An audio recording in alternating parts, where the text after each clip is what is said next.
আসসালামু আলাইকুম। আজকে আমরা আলাপ করব একটি সিরিঞ্জ পাম্প নিয়ে।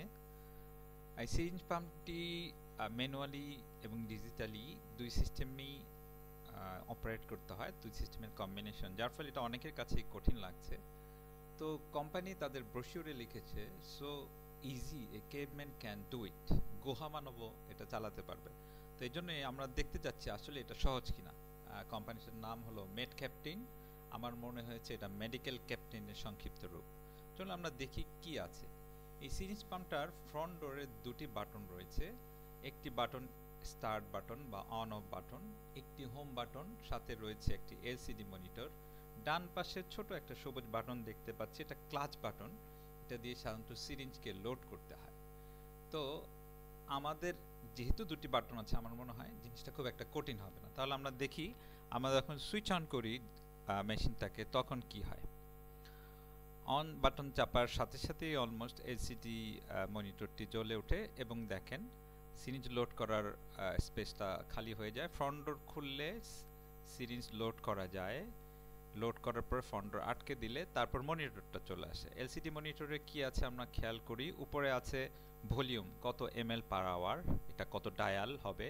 নিচে ভিটিবিআই, ভলিউম টু বি ইনফিউজ, কি পরিমাণ ভলিউম আমরা দিতে চাই। তার নিচে ভলিউম ইনফিউজ কতটুক গেল। তার নিচে স্টার্ট, পার্জ এবং ক্লিয়ার বাটন। সো দেখা যাচ্ছে বাটনগুলো আমাদের পরিচিত। সো আমরা যদি জিরো জায়গায় কত ডায়াল দিব সেট করি, তাহলেই কিন্তু অন করা যাবে। স্টার্ট বাটন প্রেস করলে অন করা যাবে। চলুন আমরা জিরোর জায়গায় ধরুন আমরা 50 সেট করি, যে 50 ডায়ালে চালাবো, তাহলে 50, এখন কিন্তু 50 ডায়ালে চলছে। এবার ভলিউম টু বি ইনফিউজ দেই ধরুন 20, তার মানে 20 এমএল গেলে মেশিনটা যেন বন্ধ হয়ে যায়। এরপর আমি স্টার্ট করে দেই, বাস শেষ। এতটাই সহজ এই জিনিসটা। সো আমাদের এটা নিয়ে এত চিন্তা না করলেও চলবে। এখন ধরা যাক আমরা 50-এর জায়গায় 5 ডায়াল চালাতে চাই, তাহলে এখানে 5 টাইপ করি, টাচ করি, কনফার্ম করি, বাস। আর 5 ডায়ালে এখন মেশিন চলছে।